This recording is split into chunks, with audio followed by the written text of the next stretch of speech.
না না না না, এটা কে? এটা কে?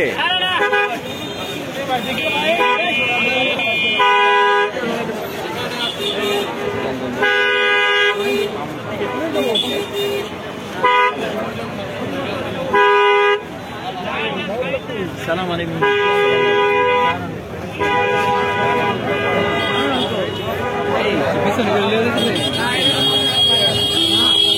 अरे यार पूरा देखो यार पूरा भाई क्या भाई तो देखते ये पासे যে আরপি যে না না না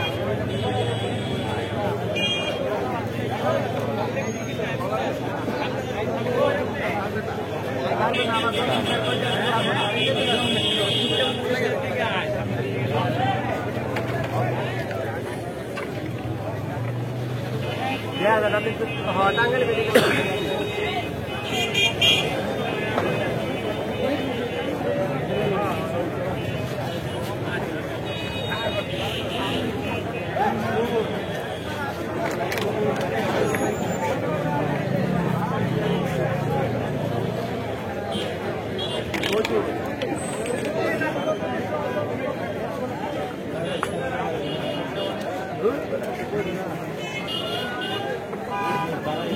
আমাদের কি যে না না কি দিছে কোটে দিছে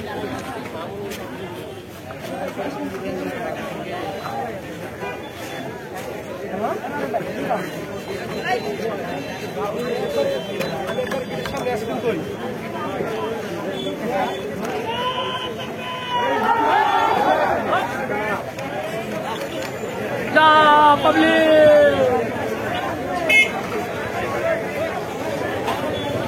उदय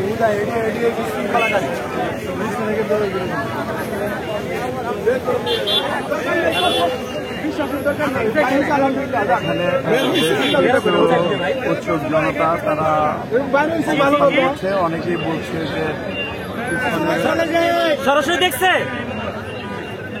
আলহামদুলিল্লাহ পিছনে গেটে বেরিয়েছে ভাই, সবাই আসে পড়ে একবার স্বয়ং দেখছে আমাদের তার মানে উনি বের হয়েছেন, তার মানে বের হয়েছেন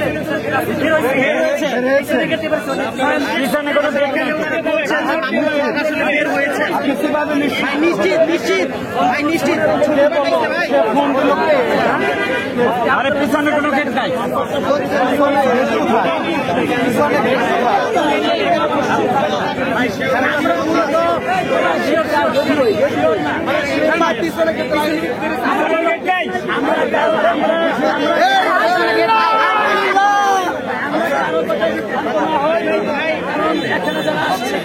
সকলে কিন্তু সাংগঠনিক সংগঠনের রূপ না, সকল এখানে যারা আছে সকলে যারা আসছে এখানে গার্মেন্টস কর্মী, মাদ্রাসার ছাত্র এবং হুজুর এবং আলেম উলামাদেরকে যারা মহব্বত করে তারা কিন্তু এখানে জমায়েত হয়েছিলেন। আসলে হুজুরের সংগঠনের পক্ষ থেকে এবং হেফাজত ইসলাম বলেন বা খেলাফত মজলিস বলেন, এদের থেকে কোনো লোক সমাবেত করার জন্য কোনো অনুরোধ বা কোনো পোস্ট ফেসবুকে করা হয় নাই, কিন্তু হুজুরের মহব্বতে সকলে এখানে একত্রিত হয়েছিলেন। কিন্তু আমরা যতটুকু জানতে পেরেছি উলামায়ে কেরামের মাধ্যমে এবং পুলিশ প্রশাসন যারা গেটের এখানে ছিলেন তারাও বারে এই সংবাদ আমাদেরকে দিয়েছেন যে আমরা যেন গেট থেকে সরে যাই, কারণ লোক সমাগম বেশি হওয়ার কারণে তাকে মানে তিনারা হুজুরকে ছাড়তে বাধ্য হচ্ছেন না বা হুজুরকে ছাড়ছেন না। কিন্তু আমরা কিন্তু অনেক আবেগ নিয়ে প্রায় 3.5 বছর পর্যন্ত হুজুরকে দেখার অপেক্ষায় ছিলাম। মূলত হুজুরকে একটা নজর দেখার জন্য আমরা আসছিলাম, কিন্তু আমাদের মনগুলোকে তারা ভেঙে দিয়েছে, আমাদের আবেগ নিয়ে তারা খেলেছে। যাই হোক, আমরা কারো কান কথায় বিভ্রান্ত না হই, যেহেতু আমরা সকলেই সরাসরি কেউ দেখি নাই এবং হুজুরের বড় ভাই আল্লামা মাহফুজুল হক সাহেব এবং গাজীপুরের সকল উলামায়ে কেরামের নয়নের মনে অধ্যক্ষ মিজানুর রহমান দেওনার পীর সাহেব হুজুর যেহেতু এনারা বলেছেন যে আপনারা সকলেই চলে যান, ইনশাআল্লাহ আগামীর পথ যেন সুগম হয়, এই জন্য আপনারা দোয়া করতে থাকুন। এই জন্য হুজুর মুক্তি পেয়েছেন কিনা এটা যেহেতু আমরা নিশ্চিত না, এই কারণে বিভ্রান্ত করবেন না। যেহেতু হুজুরের পরিবারের পক্ষ থেকে এবং গাজীপুরের যে একজন পীর সাহেব যাকে সকলেই মানে তিনিও সরাসরি বলেছেন যে আপনারা চলে যান, দোয়া করতে থাকুন। তাদের পক্ষ থেকে যেহেতু শিওর নয় আমরা, এই জন্য কেউ আমরা বিভ্রান্ত না হই। জি ধন্যবাদ। উনি যে রেফারেন্স দিলেন, যার নাম বললেন, তিনি কি আপনাদের সংগঠনের কোনো সদস্য? বা তিনি যার নাম বললেন সিরাজউদ্দিন সাহেব, মূলত আমি তাকে চিনিও না এবং তার নামটা আমরা মানে আগে প্রথম শুনলাম। এখন সে হঠাৎ করে আসলে একটা বলে দিল বিভ্রান্ত রকমের কথা।